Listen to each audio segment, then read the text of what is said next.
Cup appearance this summer. Cape Verde briefly became the smallest nation ever to qualify in terms of land area, but they were overtaken by Curacao once they punched their ticket. Uzbekistan is a former Soviet republic, and Jordan find themselves in Group J alongside holders Argentina. So we've got Zlatan meeting Jesse Marsh, and now we've got Zlatan meeting the Count. I mean, he said.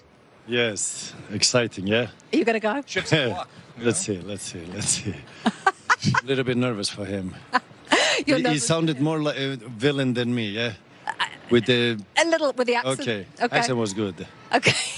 like you on the outside, but on the inside, he's a good man. Yeah. Emotions. On the inside, we are very emotional. On the outside, we look strong, but we are strong.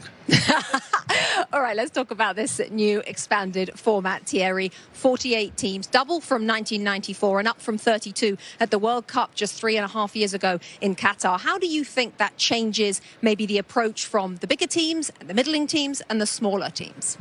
Well, first and foremost, what it does is it gives hopes to a lot of teams that they can qualify and make their first World Cup, as we saw the names earlier. But what it does in the competition also that it kills the group of death. Because now if you finish third, you have the possibility to go through with a win, and we see obviously with the goal difference and how it works, but you can go through, so that kills a bit that side of the game. But for me, if you give hope to people that they can come, travel, see the World Cup and what it does to a country, I will mention obviously, for example, Bosnia. Being able to celebrate and beat Italy, and the celebration in the country were outstanding. I watch it because my kids are half Boston. Just so you know, I'm putting out there. Let's go Bosnia. I am from Bosnia. Take me to America. no, joking aside, it's always great to see a small nation being able to celebrate like Bosnia and the others that are coming to this World Cup. Yeah, you have strong links to Bosnia too, Zlatan. I have. That's my father's roots, and I know Bosnian people. It's a very proud country, very proud people. Sorry, and the way they came to the World Cup, like Thierry said, they beat Italy, they beat Wales. So I'm super happy for them. We're gonna see a lot of people from Bosnia here, and also an exciting team.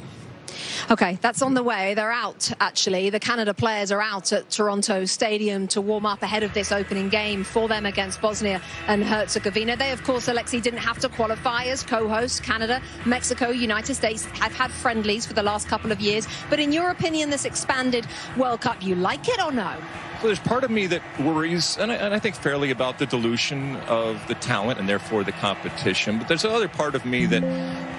I'm standing here with you guys today because of the 1994 World Cup and the power of the World Cup, and certainly what it can do to an individual, but also what it does to a country and to a team. I remember a couple of World Cups ago in Russia when Panama qualified for the first time. And, we have that wonderful shot during the national anthem where we pan down all the faces, and tears streaming down the Panamanian players' faces in that moment of pride. It had nothing to do with scoring goals or winning games, but on that global stage to represent their country. Why would I ever want to take that away from anybody? I'll finish with this. I think that this is a pathway to 64 teams.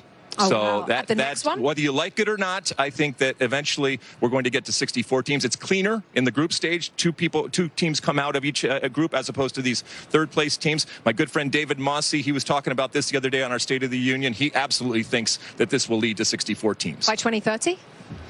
I don't know. Whenever it happens, That's right? You can blame America. That's a lot of games. That is a lot of games. Okay, well, the United States are expecting to advance to the new round of 32. Jenny Taft will cover the US team all tournament long for us, and she is at their hotel right now ahead of the big one later on with the latest, Jenny. Thanks, Rebecca. Well, in any minute, the U.S. men's national team will arrive here at their FIFA team hotel in Los Angeles. In a bit of a unique situation, the team decided to stay an extra night at their base camp hotel in Laguna Beach instead of driving up here yesterday to spend the night. It is worth noting that FIFA does require teams to depart for their matches from their official FIFA hotels. Now, I learned that this morning Mauricio Pochettino informed the team of the starting lineup at their 9:45 morning meeting before getting on the bus to come here. And last night, a call from President Trump offering words of encouragement, saying, "We're all rooting for you. Enjoy this. The pressure is gone. Have some fun." Rob? Jenny, thank you. We will be having fun in moments. Soon this parking lot will be filled with American fans as we get ready for U.S.-Paraguay.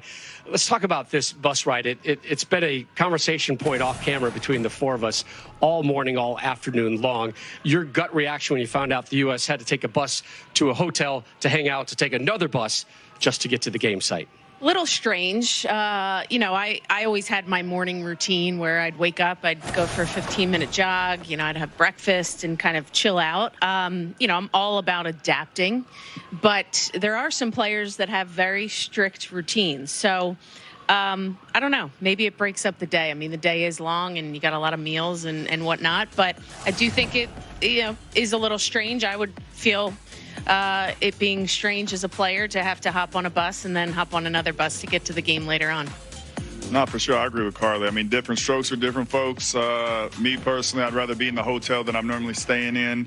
I like to rest during the middle of the day when you had night games and just kind of be in the same routine that you're normally in. But I think it's a situation where probably they chose to do that and they felt like it gave them an advantage. So we'll have to wait and see. Yeah, I think after being down at training earlier this week, seeing the setup that they have down there, I think I'd want to stay an extra night down in Laguna as well. And that's what this team, this federation, they've been planning for this for 8 years, about getting the right training site, getting the right facilities, giving these guys, as my good friend Alexi says over there, this generation has had everything. They've been given everything and more than any generation in the past. And we've gone out and hired a big-time coach in Mauricio Pochettino. And look, guys, we can talk so much about bus rides and this and that and mentality.